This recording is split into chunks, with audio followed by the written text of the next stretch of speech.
In this tutorial, you'll learn the smart way to use Adobe Illustrator to trace images.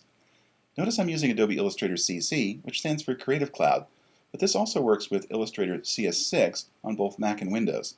I'll click the Adobe logo to close the splash screen, and let's compare the image on the left, which is the original scanned sketch, with the image here on the right, which is the traced image. I'm going to switch to the Zoom tool, and notice you can press the letter Z to switch that tool as well. I'm just going to drag a zoom rectangle around the face on the left, just so you can see the pixels, i.e. these bitmapped images that you see for the face here. I'm then going to double click on the hand tool to fit both artboards in the window, and again I'll press Z for zoom, and I'll drag a zoom rectangle around this image on the right, and you can see that's the actual traced images known as a vector image, which has lines and curves. So this will print razor sharp no matter how large you make it.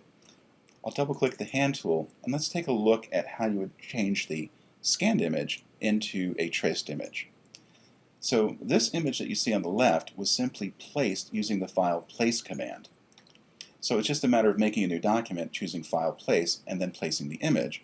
And then once you select it with the selection tool that you see here, you'll see up here in the control panel that's the actual image, and it's at a low resolution, but it works pretty well in this instance. And then there's a button here for image trace, and just to the right of that there's a pop-up that has image trace presets. So for example, since this is sketched art, if you choose that preset, you'll see that as the little progress bar goes by there, it's now changed that into a sketched image. It's now a vector image. There's also a little button right here called the image trace panel, and when I click that, you'll see this panel here allows you to take control over the various settings. One of my favorite features is you can press the little eyeball here to view the source image, so you can see if the fidelity is correct. In other words, the artist has certain strokes in here, as you can see some details in the dress are being missed. So there are various scrubby sliders right here, and that's a technical term, for when the pixels are darker than the threshold value, they'll be converted to black. And sometimes, less is more, you might bump that up a bit. But really what's needed here to preserve the fidelity is down here where it says noise. Reduces the noise by ignoring areas of the specified pixel size. A higher value means less noise.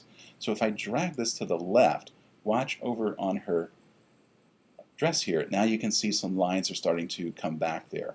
I'm going to pull that down to around 3 or 4 or so. And you'll notice that if I press and hold this eyeball here, you can see that is closer to the original image there. So some of that, you might want to leave behind, or you may want to preserve it. You can always expand the image by clicking the expand button here, and then you have all the power of Illustrator to take control over these little anchor points and perhaps edit parts of the image. Now let's look at another example. I'm going to click on this snow border here so you can see another example of how you might use image trace. I'll just move this over to the side. Again, I need to make sure that I select the image. And notice that there's a white background here. Again, I'm going to use the image trace preset, and in this case I'll again use the sketched art preset. And you'll see that as the progress bar goes by, it actually knocks out the background because of this command right here where it says ignore white. That means it sets the white fills to none, and that's a really useful way of getting rid of the background. And then if you want to further paint this image, you might first expand it by clicking the expand button. And then you might use, for example, the Live Paint Bucket tool over here, so that you're then able to make this into a live paint object. So for example, if I click on this, then I can paint using the swatches panel over here. Notice this is no longer a live image trace document here, so I'll close that. So you're free to pick any colors that you want. For example, if you want to add some brown hair here, you have to be careful not to click on the stroke of the image. And then rather than switch colors here manually, I can simply tap the right arrow key on my keyboard until the color that I'm looking for appears. So for example, I want to paint the face there. You can see the little pointer shows me where it's going to paint, and perhaps I want a red scarf here instead of black. You can see how I can paint that. So you just advance to whatever colors you want to work with. And perhaps for the glasses here I might use the blue, the light blue there, and you can see there's different parts that you can paint there. So using Live Paint with Live Trace is a very powerful feature. One last example I'd like to show you, I'm just going to start from scratch by using from the File menu the New command. And I'm just going to accept the defaults here for a print profile, just to get a blank sheet of 8.5 by 11. And I'll use from the File menu the place command.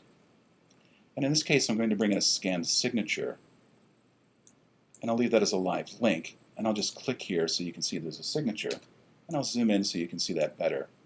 So again, you would use live trace, and in this case, I'm going to choose a black and white logo. And it's a good idea to have somebody use, a good dark pen, but this is where image trace can take control, again with the image trace panel here. I simply need to bump up the threshold here, and it's on a scale of 0 to 255, and right around 253 or so you can see that it's now doing a much better rendition. If I hold down the eyeball here, you can see the original versus the source versus the tracing result. And then again, you may have to adjust perhaps the paths or corners to fit it, but it's very important if you wanted to knock out the background. And in order to see the background, I'm going to go to the View menu and show the transparency grid. So you can see this checkerboard square pattern. If that shows through, it means it's going to knock out to nothing.